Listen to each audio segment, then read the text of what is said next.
ఇప్పుడు నేను డిస్కస్ చేయబోయే టాపిక్ ప్రెగ్నెన్సీ ప్లాన్ చేసుకోవడానికి కరెక్ట్ ఏజ్ ఏంటి అనే విషయాన్ని గురించి ఇప్పుడు తెలుసుకుందాం. ఈ మధ్య కాలంలో చాలా మంది కపుల్స్ ఏంటంటే మ్యారేజ్ అనేది చాలా లేట్ ఏజ్లో చేసుకుంటున్నారు, అలానే ప్రెగ్నెన్సీ ప్లాన్ చేయడం కూడా చాలా డిలే చేస్తున్నారు అనమాట. సో దీనివల్ల ఎటువంటి రిస్క్ ఫ్యాక్టర్స్ అనేవి ఉంటాయి, is it right to plan the pregnancy late అనేది అవునా కాదా అనేది ఇప్పుడు తెలుసుకుందాం అనమాట. Hello, I'm doctor Manasa, fertility consultant.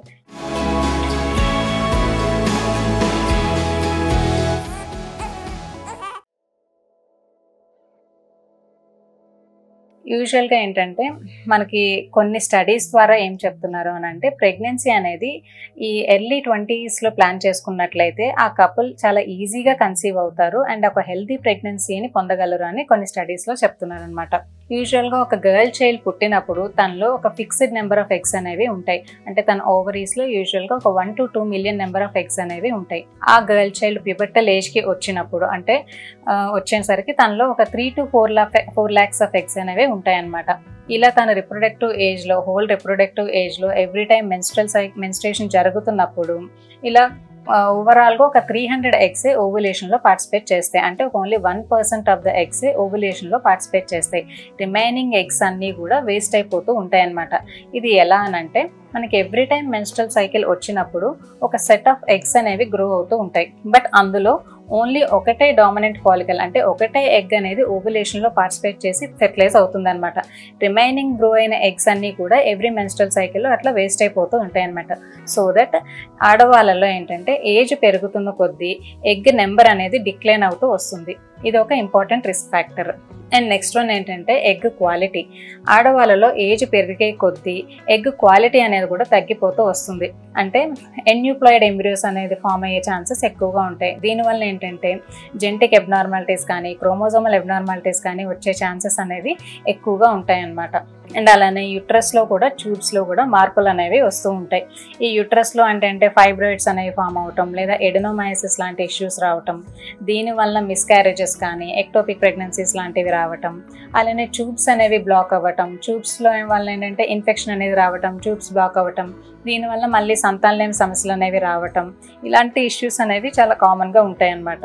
వీటితో పాటు ఏజ్ ఎక్కువ అవుతున్న కొద్దీ డయాబెటీస్, హైపర్ టెన్షన్ లాంటి రిస్క్ ఫ్యాక్టర్ కూడా ఉంటుంది. ఇంకా అలానే ఏజ్ ఎక్కువ అవుతున్న కొద్దీ సిజేరియన్ సెక్షన్ చేయాల్సిన అవసరం కూడా ఎక్కువగానే ఉంటుందన్నమాట. యూజువల్గా ఆడవాళ్ళలో age group 20 to 30 years age group ఉన్న వాళ్ళలో ఏంటంటే ప్రెగ్నెన్సీ అంటే ఛాన్స్ ఆఫ్ కన్సెప్షన్ ఒక 20 to 30% ఉంటుంది. అలానే ఏజ్ బిట్వీన్ 30 to 40 years మధ్య ఉన్న వాళ్ళలో ఈ ఛాన్సెస్ ఆఫ్ కన్సెప్షన్ 15%కి డ్రాప్ అవుతుంది. అలానే ఏజ్ మోర్ దాన్ 40 years ఉన్న వాళ్ళలో ఈ ఛాన్సెస్ ఆఫ్ కన్సెప్షన్ 5% కంటే తక్కువగానే ఉంటుందన్నమాట. So the right time to plan the pregnancy ఎప్పుడు అని అంటే లేట్ 20s ఆర్ ఎర్లీ 30sలో మీరు వీలైనంత వరకు ప్రెగ్నెన్సీ ప్లాన్ చేసుకుంటే ఒక హెల్దీ ప్రెగ్నెన్సీ అనేది వస్తుంది. అలానే నెక్స్ట్ మగవాళ్ళలో ఏంటంటే అన్లైక్ ఉమెన్ ఈ స్పర్మ్స్ అనేవి కంటిన్యూస్గా ప్రొడ్యూస్ అవుతూనే ఉంటాయి. బట్ వీళ్ళలో కూడా ఏజ్తో అసోసియేట్ అయ్యే రిస్క్ ఫ్యాక్టర్స్ అనేవి ఉంటాయి. అంటే ఏజ్ పెరుగుతున్న కొద్దీ స్పర్మ్ కౌంట్ అనేది తగ్గుతూ ఉంటుంది అండ్ స్పర్మ్ క్వాలిటీ అనేది కూడా ఎఫెక్ట్ అవుతూ ఉంటుంది.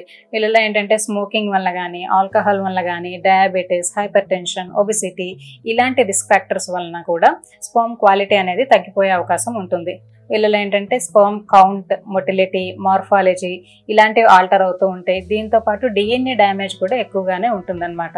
సో దట్ ఒక కపుల్ ప్రెగ్నెన్సీ ప్లాన్ చేసుకోవాలన్నా లేదా ప్రెగ్నెన్సీని డిలే చేసుకోవాలి అనుకున్నా కూడా మీరు ఒకసారి ఫెర్టిలిటీ కన్సల్టెంట్ని కన్సల్ట్ అవ్వటం చాలా చాలా అవసరం. ఎందుకు అనంటే మీరు ఒక ఫెర్టిలిటీ డాక్టర్ని కన్సల్ట్ అయినప్పుడు వాళ్ళు మీకు తరోగా ఎవాల్యుయేషన్ అనేది చేస్తారు. అంటే మీకు స్కానింగ్ చేసి మీ ఓవరీస్లో ఎన్ని నెంబర్ ఆఫ్ ఎగ్స్ ఉన్నాయి, మీ యుట్రైన్ స్టేటస్ ఎలా ఉంది, లేదా ఏఎంహెచ్ టెస్ట్ అని చేస్తారు. It is a predictor of egg reserve అనమాట. దీన్ని బట్టి మనకి ఎగ్ రిజర్వ్ ఎంత ఉంది అనేది తెలుస్తుంది.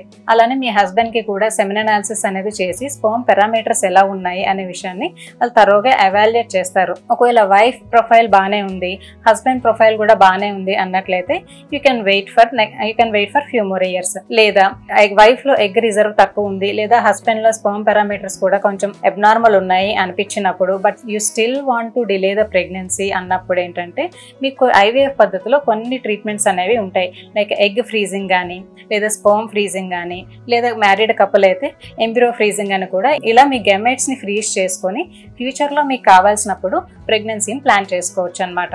ఫ్యూచర్లో మీరు ప్రెగ్నెన్సీ ప్లాన్ చేసుకోవాలన్నా కూడా ఈ గెమెట్స్ని ఫ్రీజ్ చేసుకున్న తర్వాత you should be physically and mentally fit ఉండాలి. ఎందుకంటే యూ షుడ్ టేక్ ఒక హెల్దీ డైట్ అనేది తీసుకోవటం, రెగ్యులర్గా ఎక్సర్సైజ్ అనేది చేస్తూ ఒక ఐడియల్ బిఎంఐ అనేది మెయింటైన్ చేయటం, diabetes, hyper tension, hormonal imbalance ఇలాంటి రిస్క్ ఫ్యాక్టర్స్ అనేవి రాకుండా ఉండటం, ఒకవేళ ఉన్నట్లయితే వాటిని కంట్రోల్లో పెట్టుకోవటం వలన ఫ్యూచర్లో ఒక హెల్దీ అండ్ సక్సెస్ఫుల్ ప్రెగ్నెన్సీని పొందగలుగుతారు. Thank you.